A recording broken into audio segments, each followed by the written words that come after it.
In India, person resident in India. Sir उनको applicable हो जाता है, जो इंडियन रेसिडेंट है उनको ये प्रोविजन एप्लीकेबल हो जाता है। अब राजा सेक्शन नंबर 2 लिखो, सेक्शन नंबर 2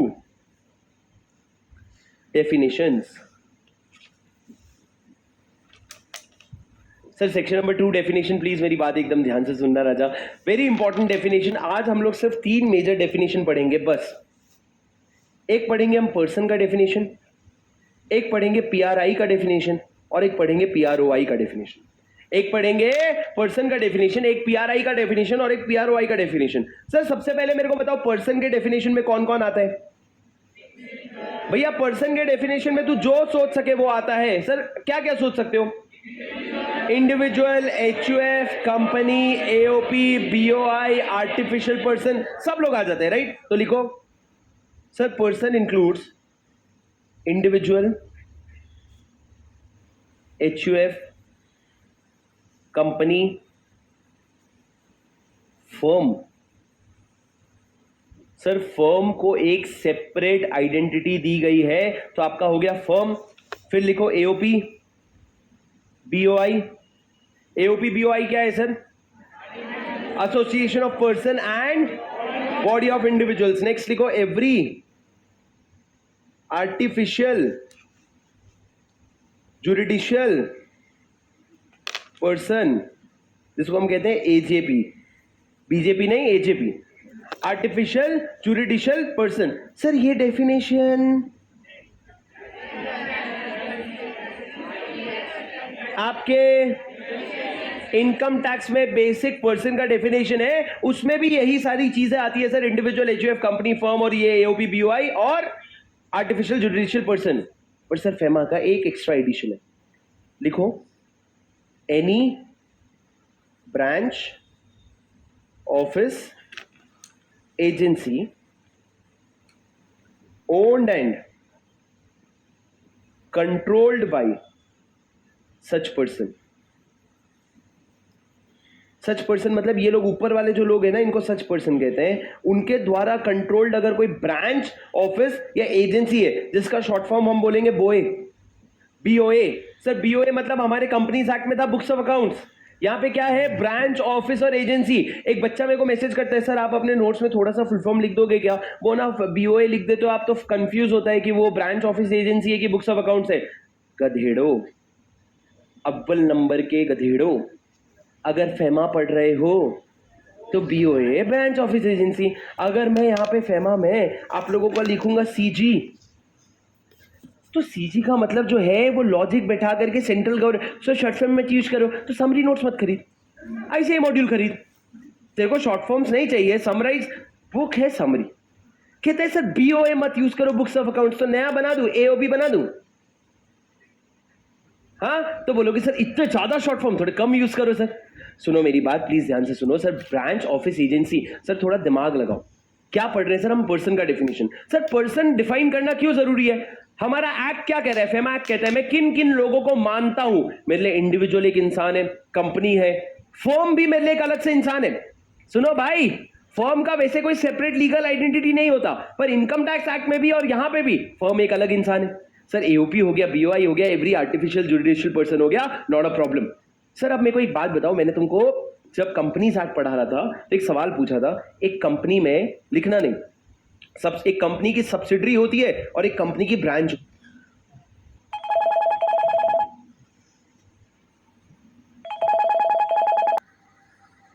कंपनी होती है, यस। क्या इसका एक सेपरेट लीगल आइडेंटिटी है? Yes sir. सर कंपनी को ऑडिट करवाना पड़ेगा अलग, सब्सिडरी को ऑडिट करवाना पड़ेगा अलग। पर मैंने पूछा था ब्रांच, क्या ब्रांच एक अलग ऑर्गेनाइजेशन है? नहीं सर, वो कंपनी का ही एक हिस्सा है। तो कंपनी को और ब्रांच को अलग अलग हम नहीं करते। सर जब आप इनकम टैक्स भरते हो तो क्या आप हेड ऑफिस का अलग है प्रॉफिट, ब्रांच का अलग प्रॉफिट निकालते हो? नहीं, कंपनी लेवल पे प्रॉफिट निकालते हो। तो इनकम टैक्स ब्रांच को अलग नहीं मानता। जब आप कंपनीज एक्ट पढ़ते हो तो क्या ब्रांच अलग होता है? नहीं सर, कंपनीज एक्ट ब्रांच को अलग ऑर्गेनाइजेशन नहीं मानता। पर फेमा ने एक एक ब्रांच को अलग अलग आइडेंटिटी दी। कौन से वाले ब्रांच को? इंडिया वाले नहीं, जो इंडिया के बाहर है। इन्होंने बोला अगर ऊपर वाले कोई पर्सन है, जैसे कि एक इंडिविजुअल है, उस इंडिविजुअल का अगर इंडिया के बाहर कोई ब्रांच है तो इस ब्रांच को भी हम क्या बोलेंगे? पर्सन बोलेंगे। मतलब एनी ब्रांच, एनी ऑफिस और any agency outside India will be considered as a person. मतलब तुम एक चीज इमेजिन करो सर, ये टाटा मोटर्स है, टाटा मोटर्स का इंडिया में ब्रांच है, ठीक है, और टाटा मोटर्स का आउटसाइड इंडिया ब्रांच है। तो फेमा के पर्पस के लिए ये एक एंटिटी है, टाटा मोटर्स और उसके इंडिया वाले ब्रांच, और आउटसाइड इंडिया जो ब्रांच है वो अलग से एक पर्सन है। सर ऐसे अलग अलग करने से क्या होगा? होगा ये कि इसका भी रेसिडेंशियल स्टेटस निकालोगे और इसका भी रेसिडेंशियल स्टेटस निकालोगे। जो ये टाटा मोटर्स का रेसिडेंशियल स्टेटस है वही इस ब्रांच का रेसिडेंशियल स्टेटस नहीं बनेगा। आप दोनों का रेसिडेंशियल स्टेटस अलग अलग निकालोगे, इसलिए उसको पहले अलग से पर्सन बनाना जरूरी था। क्या बनाना जरूरी था? पर्सन। अरे तुम सुन रहे हो क्या? अरे तुम सुन रहे हो क्या? सर मैंने क्या बोला? उसको पर्सन भैया नहीं पढ़ोगे तो फेमा 12 नंबर पानी में गया छपैक। पक्की बात है, तुम करके देख लो बच्चे कितना रोते हैं फेमा में। एक बारी पढ़ लो, कसम से तुम्हारा फेवरेट चैप्टर कंपनीज एक्ट के ऊपर रख दूंगा इसको मैं। पर मेरी बात सुन लो राजा, क्या कहा मैंने ये कहा कि एक पर्सन को अलग से डिफाइन करने के लिए हमने पर्सन में लास्ट वाला क्या ऐड किया? एनी ब्रांच, ऑफिस और agency outside India owned and controlled by such person. Sir समझे क्या तुम मेरी बात? सुनो राजा, इधर देखो। सर आपने पर्सन डिफाइन कर लिया, अब हमको फिगर आउट करना है who is a person. Sir एक सेकेंड, ये वाले डेफिनेशन में आउटसाइड इंडिया नहीं है। लिखो यहां पे आउटसाइड इंडिया और इसको काटो। पर्सन के डेफिनेशन में आउटसाइड इंडिया नहीं है। पर्सन के डेफिनेशन में आउटसाइड इंडिया नहीं है क्योंकि हम तो सारे लोगों को पर्सन बोल रहे हैं ना। पर्सन तो हम एक ब्रॉड डेफिनेशन निकाल रहे हैं ना। तो कोई भी ब्रांच है, कोई भी एजेंसी है, उसको हमने अलग से पर्सन बोल दिया। वो इंडिया में हो या आउटसाइड इंडिया हो फर्क नहीं पड़ता। Let me rephrase. सुनो सर, ये टाटा मोटर है, टाटा मोटर्स का क्या है? कंपनी है, टाटा मोटर्स लिमिटेड। इसके 4 ब्रांच है, 1 2 3 4, ब्रांच 1 2 3 4। सर ये दोनों कहां पे है? इंडिया में है। ये दोनों कहां पे है? आउटसाइड इंडिया है। सर सुनो, Tata Motors is a company, hence it is a person. 1 2 3 4 ये चारों क्या है? ब्रांच है। तो ये ब्रांच किसके है? Branch owned and controlled by a company, so this is also a person. Sir आप इसका भी रेसिडेंशियल स्टेटस निकालोगे, इसका अलग, इसका अलग, इसका अलग, इसका अलग, आप सबका रेसिडेंशियल स्टेटस अलग अलग निकालोगे। हमने कंपनी को और ब्रांच को अलग अलग कर दिया। क्यों? ये आपको थोड़ी देर में समझ आएगा सर। सर मेरी बात ध्यान से सुनना, फेमा किसको अप्लाई होगा वो समझने के लिए ये कॉन्सेप्ट जरूरी है। तो प्लीज इसको ध्यान से समझो। आपने पर्सन का डेफिनेशन बहुत ब्रॉड कर दिया, आपने नया चीज क्या किया? ब्रांच, ऑफिस और एजेंसी को भी अलग पर्सन मान लिया। अब आ जाओ सर, डेफिनेशन लिखो। Person resident in India, in India लिखो, शॉर्ट 2 मार्क्स।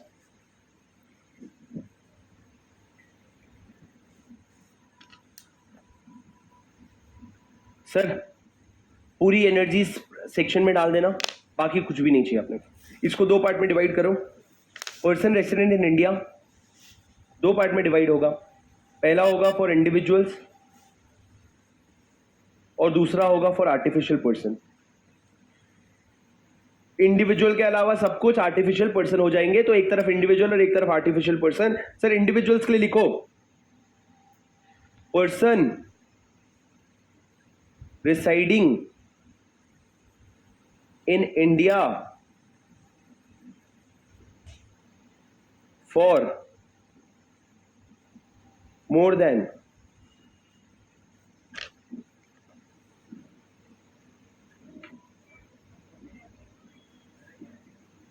सर आपने अभी तक रेसिडेंशियल स्टेटस कहां पे पढ़े?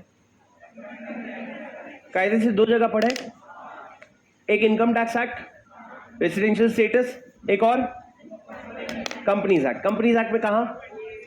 अरे जोर से बोलो, कहां पे? ओपीसी में। आपको याद होगा, अगर आप एक मेंबर बनना चाहते हो तो 3 कंडीशन। पहला, you should be a Indian citizen, you should be a natural person and resident और नॉट रेसिडेंट में 120 डेज। सर 120 डेज था। सर इनकम टैक्स एक्ट में सेक्शन नंबर 6, जब आप रेसिडेंशियल स्टेटस पढ़ते हो इंडिविजुअल का, तो you should be residing in India for 182 days और मोर. क्या लिखा था सर? 182 डेज और मोर. सर यहां पे क्या है? 182 डेज. सर क्या है? 182 डेज. सर आपका इनकम टैक्स का रेसिडेंशियल स्टेटस जो है वो पूरा यहां पे नहीं आएगा. सर 182 डेज मैच हुआ, वो जो आपका 4 इयर्स 365 डेज डीम्ड पीआरआई सब कुछ भी नहीं है. आपका सिर्फ कितना बेसिक है? 182 डेज. सर मेरा एक सवाल है, याद रखना प्रीवियस ईयर 23-24 जो था वो क्या था? लीप ईयर था. ओके, लीप ईयर था, है कि नहीं सर? मतलब 366 डेज. सर मैं इंडिया आया, ध्यान से सुनो, हेलो, इंडिया आया 3 अक्टूबर 2023 को. गिन के बताओ मैं रेसिडेंट हूं कि नहीं. अरे हवा में मत फेंक भाई, उठा, इतनी तो इज्जत रख कि कैलकुलेट करूं मैं. भगवान हो गए हो क्या? हाँ, इतनी तो इज्जत रखो कि कैलकुलेट. यस, फिर तू बता क्या करना है. एक बार कैलकुलेट तो करो, दिमाग तो लगाओ. मेरे को टाइम लगेगा इसका आंसर ढूंढने के लिए. सर पहले तो मार्च, कौन बोला था ये? सालो खड़े हो जाओ. हवे में फेंक, कौन ये? क्यों भाई?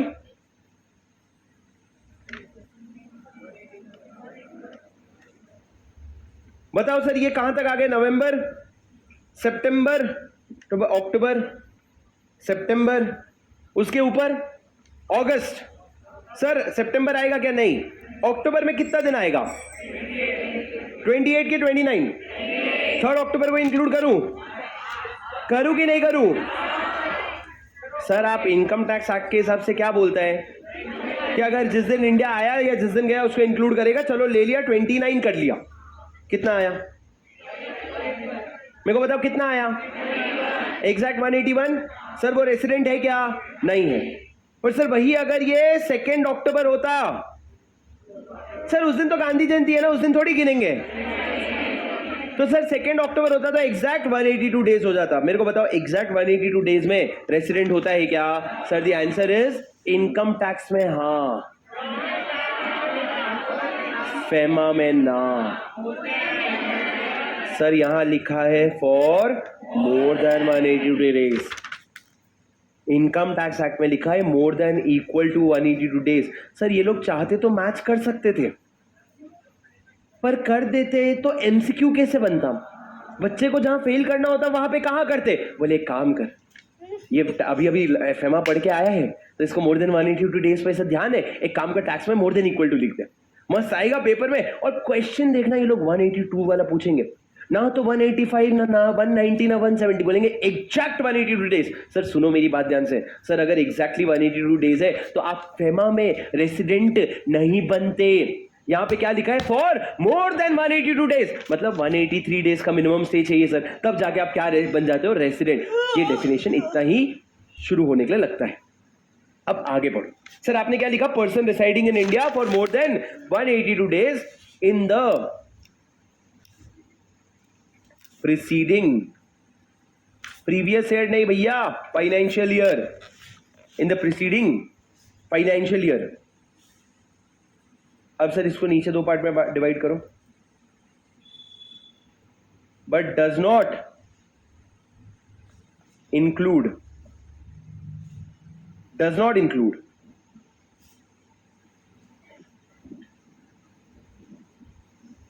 ए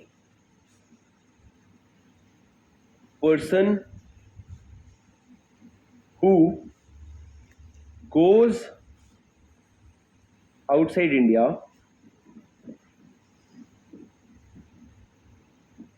for 3 cases.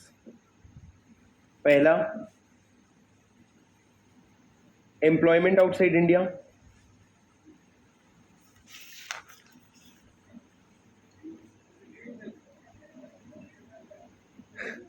कैरिंग ऑन,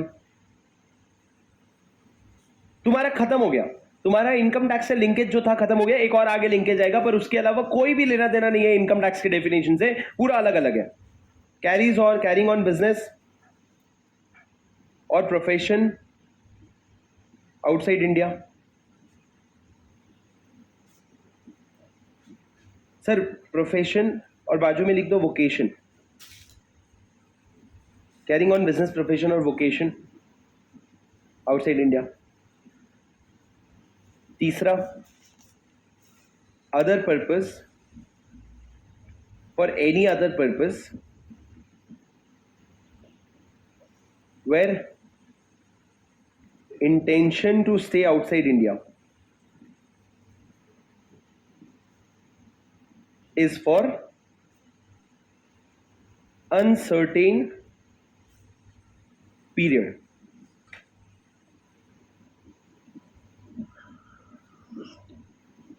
राजा आपको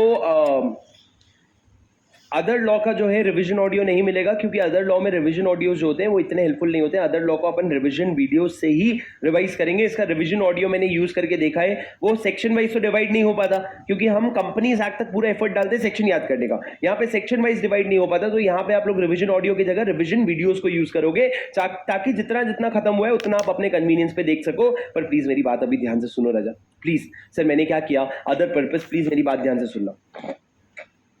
सर आपने क्या किया, डज नॉट इंक्लूड में आपने 3 लोगों को लिखा, a person who goes outside India for employment, carrying on business और वोकेशन, और तीसरा for other purpose where the intention to stay is for an uncertain period. उसको हम फेमा में रेसिडेंट नहीं मानेंगे। और लिखो बी, करने वालों ए लिखा था तो बी लिखूंगा ना, नीचे ही लिखो बी। बी एक काम करो, यहां लिख लो, नीचे लिखोगे तो तुम्हारी मर्जी, प्ली करो, पर यहां लिख लो। क्या लिखोगे सर, बी। बी लिखो, अ पर्सन,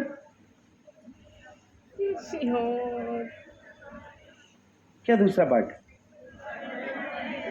हाँ तो वही तो लिख रहा हूं। ओ सो सॉरी, एक second, sorry my mistake, so sorry. मेरे को लगा तुमको समझ जाएगा, so sorry. A person who comes to India, a person who comes to India in either case, does not include का ए हो गया ये, और डज नॉट इंक्लूड का बी हो गया। 2 लोगों को एक्सक्लूड करोगे आप। पहला जो इंडिया के बाहर 3 कारण से जा रहा है, और जो इंडिया आ रहा है किसी क्या के लिए, comes to India in either case, मतलब अगर इंडिया आ रहा है। सर ये जो सेकेंड पॉइंट है ना, इसके नीचे लिखो exception.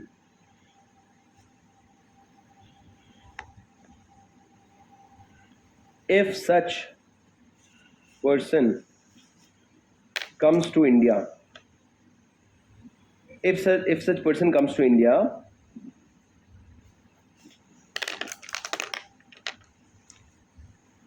for 3 part, employment, business or vocation, business or vocation, और तीसरा uncertain period, एम्प्लॉयमेंट, बिजनेस और वोकेशन, अनसर्टेन पीरियड।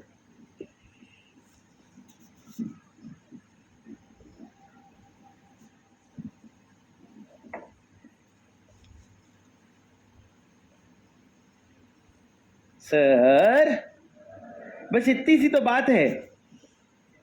पीआरआई ये क्या है सर, ये पीआरआई का डेफिनेशन है, और इस पे इतना घुमा घुमा के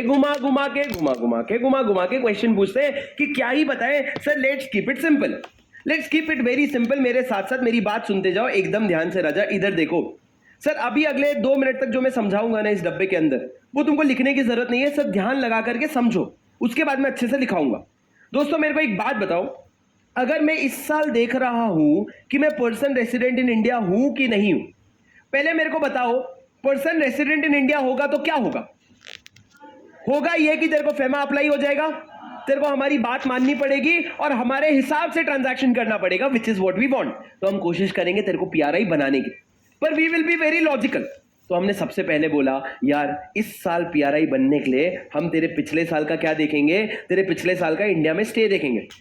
क्या तूने मोर देन 182 डेज स्टे किया है? अगर हां तो तू पीआरआई, अगर ना तो तू पीआरओआई। जैसे आपका आरएनआर होता है ना, वैसे यहां पे क्या होता है? पीआरआई और पीआरओआई। पीआरआई मतलब पर्सन रेसिडेंट इन इंडिया और person resident outside India. Sir तू पीआरआई का, सर मेरे साथ पार्टिसिपेट कर लो बहुत अच्छे से। आपका अगला 15 मिनट में ये जो पॉइंट्स है ना, ये आप देख लो। मैं आपको बता रहा हूं, आपके क्वेश्चन बैंक में 30 क्वेश्चन है ना, 8 क्वेश्चन सिर्फ पीआरआई के डेफिनेशन पे है और 8 में से 3 क्वेश्चन का जवाब गलत है, गिवन बाय आईसीए। वो समझने के लिए आपको प्रोविजन समझना पड़ेगा। और ये जो प्रोविजन है ना राजा, मैं आपको बता दूं, इस पे प्रोफेशनल लेवल पे बहुत कॉम्प्लिकेशन है। मैं थोड़ी देर में बताऊंगा, पर मेरी बात ध्यान से सुनते जाओ। पहला क्वेश्चन से, आप इस साल बेसिक पीआरआई हो कि नहीं देखने के लिए आप क्या करोगे? पिछले साल देखोगे 182 डेज से ज्यादा स्टे रहा तो मैं इस साल पीआरआई, 182 डेज से कम या 182 डेज स्टे रहा तो मैं इस साल पीआरओआई। बात खत्म। अब सर मेरी बात सुनो। सर आप जब इनकम टैक्स पढ़ते हो ना, तो आपका रेसिडेंशियल स्टेटस पूरे साल का होता है। मतलब एक बार या तो तू आर बनेगा या एनआर बनेगा, या तो आरओआर बनेगा या आरएनओआर बनेगा। पर आप जब फेमा पढ़ते हो ना, residential status is never for a year, it is always for a period. ऐसा हो सकता है कि फाइनेंशियल ईयर 24-25 में मैं इतने समय के लिए पीआरआई था, उसके बाद मैं पीआरओआई बन गया, उसके बाद मैं पीआरआई बन गया। मतलब मेरा साल का कभी भी रेसिडेंशियल स्टेटस नहीं होता है। It is for a period, it can change every day. आप पीआरआई पीआरओआई, पीआरआई पीआरओआई एक साल में बार बार चेंज हो सकता है। पर कैसे सर? पहले तो ये डिफरेंस समझा क्या? फिर आपके इनकम टैक्स एक्ट में पूरे साल भर का होता है एक स्टेटस, यहां पे एक स्टेटस नहीं होता है। क्यों सर? मेरे को एक बात बताओ ध्यान से। सर अगर आप इस साल की बात करो 24-25 की, फर्ज करना मैंने पिछले साल 184 डेज इंडिया में रहा था, तो आप मेरे को क्या बोलोगे? सर मैं क्या हूं? पीआरआई हूं। पर रुक जा भाई, एक सेकेंड, तू पीआरआई तो है। फॉर एग्जाम्पल भाई तू स्टेज में आ जा, सेकेंड बेंच, हाँ जल्दी आ जा। एक सेकेंड तू बैठ जा, तू है ना खड़ा हुआ, आ जा जल्दी, आ जा स्टेज में आ जा, जल्दी आ, जल्दी आ, जल्दी आ। सर ये बंदा पिछले साल 184 डेज, तो ये कहां जाएगा? 365 दिन इंडिया में पड़ा हुआ था। अब सर ये इस साल क्या हो गया? पीआरआई। मतलब इसको क्या एप्लीकेबल हो गया? फेमा। अरे वो सुनना ध्यान से, फेमा। फेमा मतलब क्या? अब ये जब फॉरेक्स में ट्रांजैक्शन करेगा तो इसको हमारे फेमा का कंप्लायंस करना पड़ेगा। Very good idea, very good idea. पर सर समझो इस साल, इन द प्रीवियस ईयर 24-25, ठीक है सर, इंटर क्लियर कर गया। इंटर क्लियर करने का इसको आर्टिकलशिप मिली जेपी मॉर्गन बैंक में। कहां पे? जेपी मॉर्गन बैंक में। आर्टिकलशिप नहीं, मान लो एम्प्लॉयमेंट मिल गई। क्या मिल गई? नौकरी मिल गई। अब ये 1 जुलाई 2024 को, कब? 1 जुलाई 2024 को अपना बैग पैक करके बोला मैं तो जा रहा हूं। सर ये अभी तक क्या है? पीआरआई है। ये अब बैग पैक करके जा रहे हैं। अब सर ये जब इंडिया के बाहर जाएगा तो क्या ये रुपीस में खर्चा करेगा? क्या कमाई इसकी डॉलर में, खर्चा इसका डॉलर में। इंडिया का फेमा ये कहता है जब जब तू डॉलर में खर्चा करेगा जाके बैंक से पूछ। तो मेरे को एक बात बताओ, जब ये यूएस चला जाएगा, जब ये यूएस चला जाएगा, इंडिया बार बार आएगा क्या? भाई तू मेरे को परमिशन देगा तो मैं उसको 2 रुपए दे दूं भैया, पानी बॉटल लिया था मैं एक, $2 दे देता हूं। नहीं ना, प्रैक्टिकली पॉसिबल नहीं है ना। ये बंदा अब देश छोड़ के जा चुका है। क्यों जा चुका है? एम्प्लॉयमेंट के लिए। बाहर जाके ये नौकरी करेगा, ये अब बैग पैक करके जा रहे हैं। अब सर ये जब इंडिया के बाहर जाएगा तो क्या ये रुपीस में खर्चा करेगा? क्या कमाई इसकी डॉलर में, खर्चा इसका डॉलर में। इंडिया का फेमा ये कहता है जब जब तू डॉलर में खर्चा करेगा जाके बैंक से पूछ। तो मेरे को एक बात बताओ, जब ये यूएस चला जाएगा, जब ये यूएस चला जाएगा, इंडिया बार बार आएगा क्या? भाई तू मेरे को परमिशन देगा तो मैं उसको 2 रुपए दे दूं भैया, पानी बॉटल लिया था मैं एक, $2 दे देता हूं। नहीं ना, प्रैक्टिकली पॉसिबल नहीं है ना। ये बंदा अब देश छोड़ के जा चुका है। क्यों जा चुका है? एम्प्लॉयमेंट के लिए। बाहर जाके ये नौकरी करेगा या बाहर जाके अपना बिजनेस करेगा।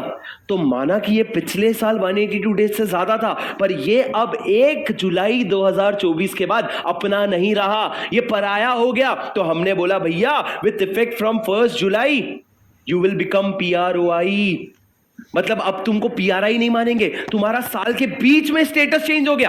क्यों? तू इंडिया के बाहर चला गया। क्यों तू इंडिया के बाहर चला गया? एम्प्लॉयमेंट के लिए। अब सर ये इंडिया के बाहर क्यों गया था पता है? इसका एग्जाम खत्म हुआ, इसको बोला मस्ती करनी है, ये गया थाईलैंड।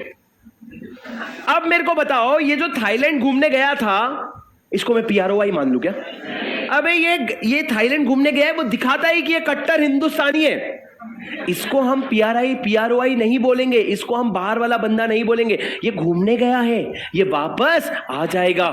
तो भैया अगर ये घूमने गया है और वापस आ जाएगा तो इसका स्टेटस चेंज नहीं होगा। पर अगर ये जॉब के लिए चला गया, अगर ये जॉब के लिए चला गया, अगर ये बिजनेस के लिए चला गया, या अगर सर फर्ज करना तेरी इंडिया के बाहर कोई रिलेटिव है, कौन? बड़ी मम्मी के। हाँ मतलब वो पहले फॉरेनर हो गए, फिर हमने रिश्तेदार बना लिया, राइट? वही वाले तो एक दूर के रिश्तेदार है। तो जब दूर की मौसी है भैया, अब इसको जैसे ही पता चला मौसी यूएस में है, मौसी की तबीयत खराब हुई, ये इसके अंदर का इंसान बोला मैं जाके ध्यान रखूंगा मौसी का। कहाँ है? यूएस में, मैं जाऊंगा। वही अगर बोलते इधर भैया अपना इधर जाने का है, किधर? अरे ये पिंपरी चिंचवड़ है, अरे पास में है ना, इसलिए पिंपरी चिंचवड़ जाने का, पास में है ना, तो बोलेगा नहीं नहीं मेरे को क्या करना है, मौसी से बात होती नहीं है। यूएस में हुआ तो मैं जाऊंगा, शाहरुख खान बन गया ये। अब मेरी बात ध्यान से सुनो सर, अगर ये गया है इंडिया के बाहर, क्यों? अपनी मौसी का ध्यान रखने के लिए। पर मौसी को अब जो बीमारी है वो पता, टुनटुन मौसी, हाँ ठीक है, टुनटुन मौसी का ध्यान रखने के लिए गया। मेरी बात ध्यान से सुनना। अब प्लीज एक बात समझो, अब टुनटुन मौसी की तबीयत कितने समय तक के लिए खराब है नहीं पता, टुनटुन मौसी की तबीयत कितने समय तक के लिए खराब है नहीं पता, उनके इलाज में समय लगेगा। तो सर ये जब इंडिया के, सुन लो यार, कहीं से नहीं समझोगे ये सब चीजें, और जब बाद में आर्टिकलशिप में जाके किसी को बेसिक डाउट्स पूछोगे ना, हंसेंगे तुम पे। ये मौका है, सुन के समझ लो, अगर इज्जत रखनी है अपनी। सर ये जब इंडिया के बाहर जाएगा तो इसको वीजा लगेगा, वीजा के लिए आएगा अथॉरिटीज के पास कि हमको वीजा दे दो। तो वीजा में एक क्वेश्चन पूछते हैं कि कब जाएगा और कब वापस आएगा। तो कब जाएगा तो इसने लिख दिया, पर कब वापस आएगा उसमें ये कोई डेट नहीं लिखा। इसने बोला मेरे को नहीं पता, इट इज वेरी अनसर्टेन, जब मौसी की तबीयत ठीक हो जाएगी या मेरा जब घूमना खत्म हो जाएगा, विच एवर इज लेटर। इसके मन में वो था, पर इसने बोला जब मौसी की तबीयत ठीक हो जाएगी तब मैं आऊंगा। मतलब इसका स्टे अनसर्टेन पीरियड के लिए। अब ये 2 महीने में भी आ सकता है, अब ये 1 साल में भी आ सकते हैं, मेरे को नहीं पता। पर अगर ये अनसर्टेन पीरियड के लिए बाहर गया है ना, तो हम मान लेते हैं तू बाहर का ही हो गया भाई, तू हमारा नहीं है। 3 केस में तू बाहर वाला हो गया। पहला, अगर तू एम्प्लॉयमेंट के लिए गया। दूसरा, अगर तू बिजनेस या वोकेशन। सर अरे सर आपने वेकेशन को वोकेशन लिख दिया ना, वोकेशन है ना, तो वोकेशन इंक्लूड मतलब जहां पे पर्सनल स्किल्स लगते हैं। अगर ये बाहर नाचने गाने भरतनाट्यम परफॉर्म करने गए, तो किसी भी काम से जा रहे हैं। या तीसरा, तो ऐसे काम से गया है जो अनसर्टेन है, जहां पे तेरा पीरियड ऑफ स्टे अनसर्टेन है, तो तू बाहर गया ना, तो तू बाहर का हो गया। अब तू पीआरआई नहीं कहलाएगा। अरे सर पर मैं पिछले साल 184 डेज था, तो क्या हुआ? 182 डेज से ज्यादा है तो हमने तेरे को पीआरआई बनाया, पर हमने फिर एक्सक्लूजन में ये बोला कि इस साल तो अगर इंडिया के बाहर जा रहा है। क्यों? 3 केसेस, 3 स्पेशल चीजें। सर बताओ 3 स्पेशल चीज क्या है? पहला, देखो तुमको वर्ड आता है एम्प्लॉयमेंट, तुम एग्जाम में क्या लिखोगे? For the purpose of employment outside India, for the purpose of business और वोकेशन आउटसाइड इंडिया। तीसरा, for any other reason where the period of stay outside India is uncertain. तो तीनों केस में तू अपना नहीं रहा, तीनों केस में तू अपना नहीं रहा। ये सर हो गया किसका केस? तेरा नाम भूल गया मैं। आभाष। खड़े रहे, परम इधर आजा। आभाष सर ये कौन है? ये देशी है जो बाहर गए। अब सुनना मेरी बात ध्यान से, ये परम सर, ये बात करते हैं हम लोग, इधर देखो राजा, ये बात कर रहे हैं हम लोग फाइनेंशियल ईयर 24-25 की। परम आ रखा है स्पेशली इंपोर्टेड फ्रॉम थाईलैंड। मेरी बात ध्यान से सुनना, क्या करता था भाई तू वहां पे? कार वॉश करता था। इसके इमेजिनेशंस देख रहे हो? सुन, फिर हुआ वॉश कार। इधर देखो भैया, सुनो सर, ये परम भाई प्लीज मेरी बात ध्यान से सुनना। कहां पे रहता है ये? जाने दो, तुम थाईलैंड का एग्जाम पर आगे नहीं बढ़ा दोगे, लंदन में रहता है। अब मेरी बात ध्यान से सुनना प्लीज। सर क्या ये पिछले साल, हेलो, क्या ये पिछले साल 182 डेज या उससे ज्यादा रहा है? मैंने कहा नहीं, मैंने कहा वो 182 डेज या उससे ज्यादा नहीं रहा है। पर अगर इस साल पहली बार वो इंडिया आया, इस साल पहली बार वो इंडिया आया कब? इस साल इंडिया पहली बार आया 1 जुलाई 2024 को। क्यों? बोले 1 हफ्ते के लिए इंडिया घूम के चला जाता हूं, 1 वीक के लिए इंडिया घूम के चला जाता हूं। कुछ नहीं, ऐसे ही आऊंगा, इंडिया घूमूंगा, 4 इंडिया आऊंगा, 4 जगह घूम के वापस चला जाऊंगा। सर जब ये 7 दिन के लिए इंडिया आया, मैं क्या इसको पकड़ के बोलूंगा तू पीआरआई है, पीआरआई है, तेरे पे फेमा अप्लाई होगा? नहीं भैया, तू पर्सन रेसिडेंट इन इंडिया नहीं है, क्योंकि तू इंडिया किस चीज के लिए आया है? घूमने के लिए। याद करो, जब ये थाईलैंड घूमने गया था, तो ये जब थाईलैंड घूमने गया था तो इसको मैंने पीआरओआई नहीं बोला। तो जब ये इंडिया घूमने आएगा, जब ये बाहर गया 1 हफ्ते घूमने के लिए, तो मैंने इसको पराया नहीं बोला। तो ये जब इंडिया आएगा 1 हफ्ते घूमने के लिए, तो मैं इसको अपना नहीं बोलूंगा, हिसाब बराबर।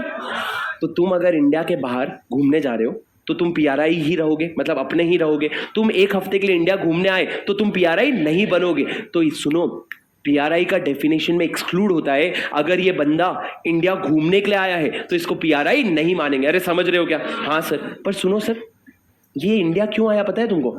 इसको इंडिया में एम्प्लॉयमेंट चाहिए था, इसको इंडिया में बिजनेस खोलना था। क्या इसकी इंडिया में मौसी है जिसका तबीयत खराब है और इसको ठीक करके जाना है? सर ये जिस पर्पस के लिए बाहर गया था ना, उन्हीं में से किसी पर्पस के लिए ये इंडिया आ रखा है। तो तुम सोचो सर, टिट फॉर टैट। क्या मतलब? जब ये बाहर गया था जॉब करने तो मैंने इसको पराया बोल दिया, तो जब ये आएगा जॉब करने तो मैं इसको अपना बोल दूंगा। जब मैं इसको अपना बोलूंगा तो एक और चीज बोलेगा। सुन, तुमको मैं 4 बार समझाऊंगा, पहली बार 5% एब्जॉर्ब कर लो, बाकी का मैं देख लूंगा। सर एक सवाल, जब मैं इसको बोलूंगा तू क्या हो गया? तू पीआरआई हो गया। क्यों? तू इंडिया जॉब करने आया है। ये सबसे पहला आर्ग्यूमेंट क्या बोलेगा कि भाई पीआरआई बनने के लिए पिछले साल में मोर देन 182 डेज होना चाहिए। मैं तो पहली बार इंडिया आया। मैंने बोला ऐसी के ऐसी लॉ की। मैंने क्या बोला? अगर तू इंडिया आया है क्या चीज के लिए? एम्प्लॉयमेंट के लिए, बिजनेस के लिए, या अनसर्टेन पीरियड के लिए? तू मेरा है, 182 डेज से मेरे को घंटा फर्क नहीं पड़ेगा। तो ऊपर जहां ये डेफिनेशन तुमने लिखा है ना, एक्सेप्शन, इस एक्सेप्शन में ब्रैकेट में लिखो, जाओ दोनों ब्रैकेट में लिखो, thank you so much, irrespective of stay in India in preceding financial year। पिछले साल परम इंडिया में कितने साल रहा उससे फर्क नहीं पड़ेगा। तो अगर इंडिया में एम्प्लॉयमेंट के लिए, बिजनेस के लिए, अनसर्टेन पीरियड के लिए आया है। सर एक बारी हल्का हल्का कुछ तो भी समझे क्या?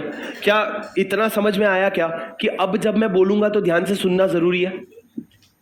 ये समझ आया कि भैया अब ध्यान से सुनना जरूरी है? तो अब फिर से सुनो, लिख लिया पहले। अब एक बार से डेफिनेशन को शांति से देखो। भाई परम के आगे जो है, भाई तेरा नाम आभास, ABHAAS, आभास, very good, good name. Sir ध्यान से सुनना, इस प्रोविजन में अब हम आभास और